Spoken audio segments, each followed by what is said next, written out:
video করে না ভাই আপু জানলে কথাগুলো আপনি যদি আসতেছে এই কিনা এইখান থেকে কোন এইদিকে আইসা নাই কালানুর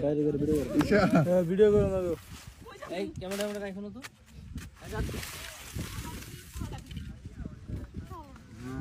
দেখছো যারা তোমাকে বললাম তো ভিজেই যাবা যাই ঠিক আছে হ্যাঁ ওখানে থাকো সমস্যা যাই এখানে কিন্তু আমার অনেক ওকে আমি সাইড থেকে পাহারা দিই সাইড থেকে পাহারা দিবে থাকো যাচ্ছি ক্যামেরা এটি ভাবে এই লাগানো আছে কুমার আছে কিন্তু ঈশান আসুন দিলাম ঢুকলে হ্যাঁ ভাই সবাই